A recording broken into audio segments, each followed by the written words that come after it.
Keane is asking the guards, who are obviously shutting down the meet, can we do a thumbnail with the Golf and the Garda car?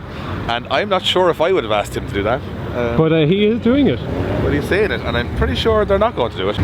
Keane's face though, it's very innocent, isn't it? He just goes up and say, would you mind doing a thumbnail with this massively illegal golf we have over here? No. He said there's no way, PR nightmare for them. He wanted to, he really wanted to. See, guards are sound lads. I don't know why everyone gives it. You just got to approach it the right way. You could see Benita, he was smiling going like, I'd love to do that now, but good, so. I watch him pull me on the way out.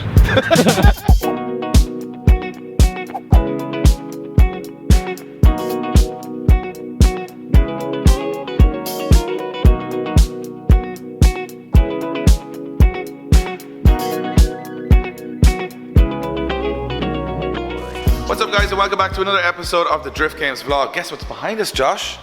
Is it the Golf? It's the Golf. Everyone wanted to know what happened with the Golf. Well, what happened with the Golf was, one, the suspension was a disaster, and two, we have been working on the drift car, so we haven't really got to this. Now, this is a very unusual car, as you guys already know. We've put a Pandem kit wide arch body on a Golf van. Now, in Ireland, it's a Golf van. Anywhere else, it would just be a Golf hatchback with the back taken out. But in Ireland, it actually is a van because they make them commercial.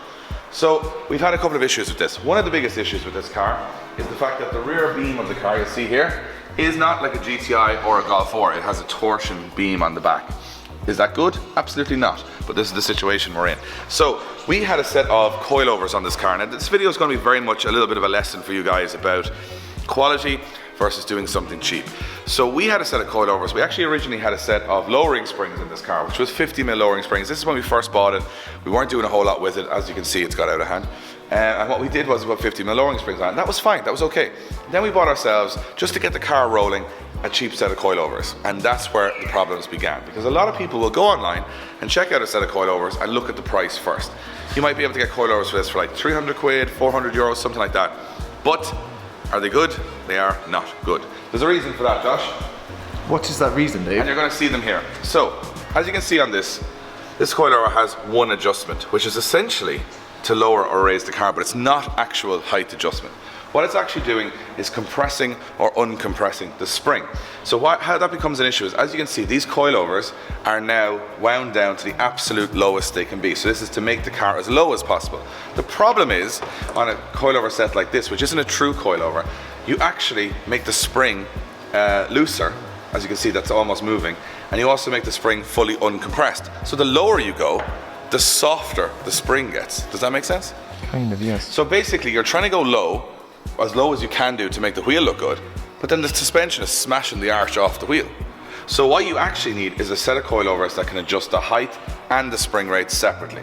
And our good friends at BC Racing Coilovers have basically said to us, we have the perfect kit for this car.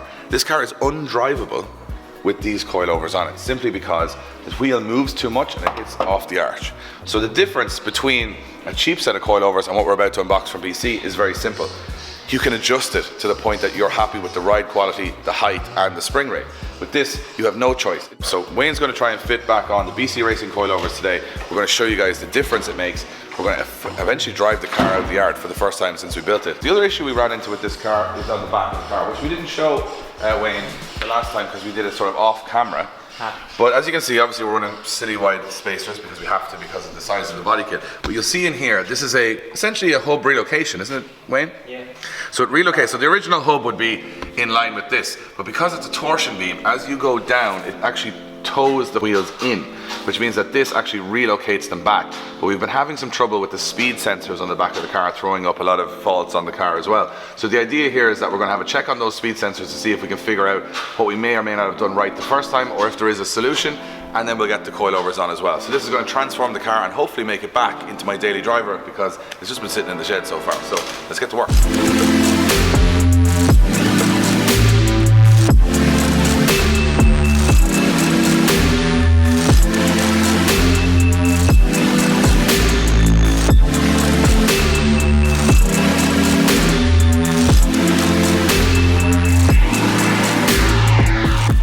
As you can see, this is a far nicer piece of kit. We have adjustable camber on the top, which I'm actually going to show you the old ones here. We noticed some differences straight away, Josh. Number one, they're shorter. Far shorter, which means we can go lower, far lower. On these, as you can see, you have one adjuster here which is just the spring rate. These two are the same thing, which adjusts this spring rate. As you can see, completely exposed. These are going to get rusty and corroded away. This has got a boot on it to make sure that doesn't happen. Far better quality. And as you can see, our height adjustment is actually on the bottom, so it's a separate part than these two or those two. This is our separate height adjustment.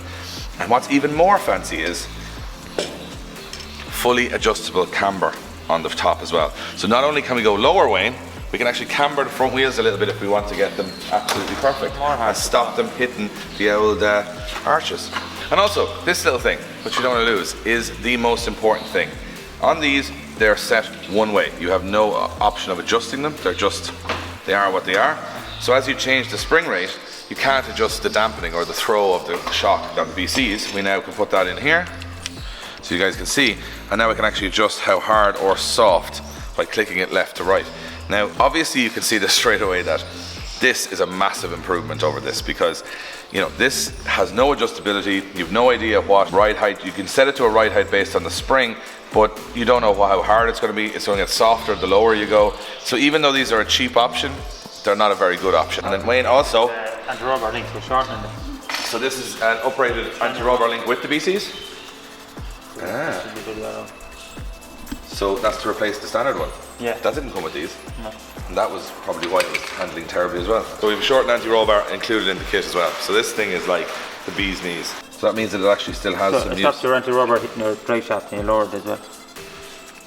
And they just thought of everything, didn't they, Wayne? Yeah. So we have an option here if we want. We could cut out the top mount of it, and you could actually adjust the camber on the car, but I don't think we're going to do that, because I think we're just going to set this car up with a little bit of camber and leave it. It's not like a drift car where you're constantly changing your suspension. We're going to get it right, get it once right today, and she should be A1 then from that point on. That's just getting your car low cheaply and whichever means possible. But it ruins the car. It ruins the car, but then if you pay a little bit more, then you get a little more comfort and adjustability and everything like that. So, but if I left these on this car, and Wayne drove this car very briefly, there was about a day before I'd blown all 4 arches off the car, because yeah, like it's banging, it's knocking, it's just horrible. Like, I'm not saying that this is any different than any other, like this particular brand is any different than any other coilover that's this price range. But if you're going to do it properly, get onto BC. They have an application for everybody, and we're about to throw these in the car, and this thing is going to handle amazing.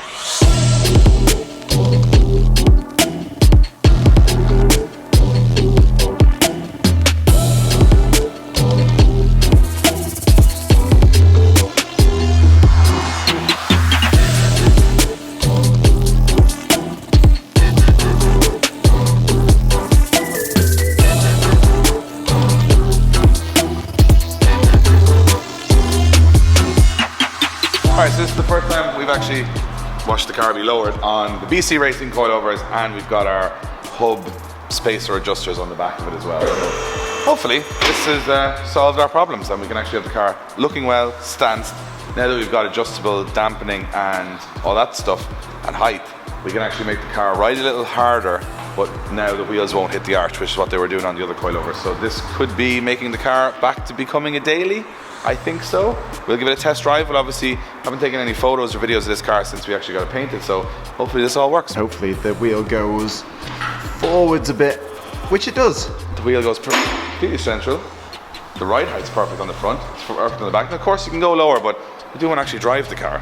So I could deck it, but I actually think it... You won't be achieving that much then. No, it would look good for photos, but it would drive terribly. So I think that looks pretty good, Wayne. I think that's pretty good all around. Take it for a spin. We're going to take some nice photos and videos of it, because you guys have been asking for it.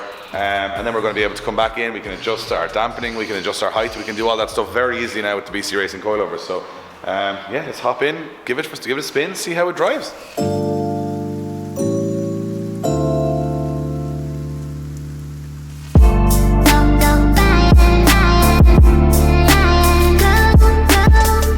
Alright guys, so we're in the Golf, and the BC Racing coilovers have transformed it. We've been driving it now through all of the rough roads around Kildare, and they are probably some of the roughest in the country.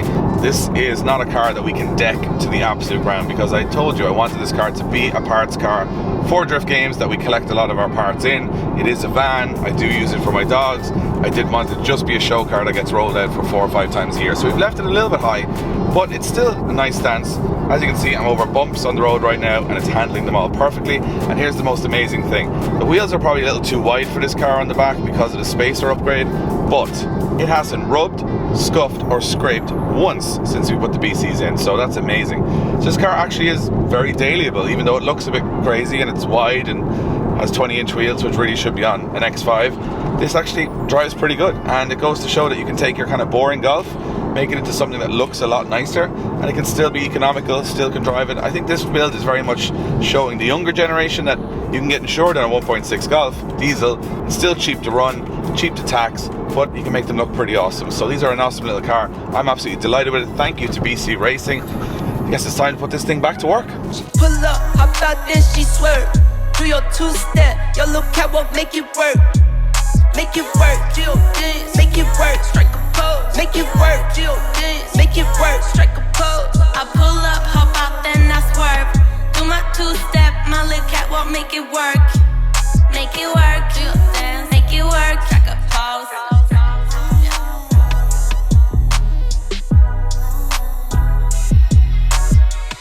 Alright guys, in this episode you might have noticed how low the tyre profile is on my Golf van's wheels. These Radiate wheels look awesome, but they're big and they're hard to fit in the arch. These tyres were provided to us by the tirebox.ie. And why did we go to the tirebox.ie? Because they have the largest selection and choice anywhere online in Ireland. They're also exclusive retailers for Federal and Go Line tyres. Pretty much whatever car, van, truck, tractor you have, these guys have tyres for it, and an amazing range online. So check out their website. They've got something for everybody and they have next day delivery.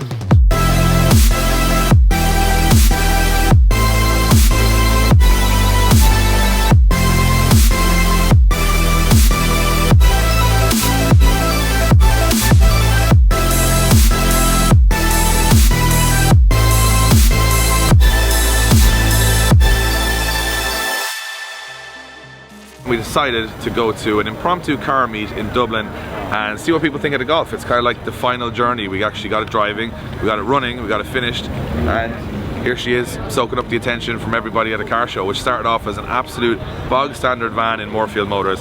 Then the boys in 888 got their hands on it and made it incredible.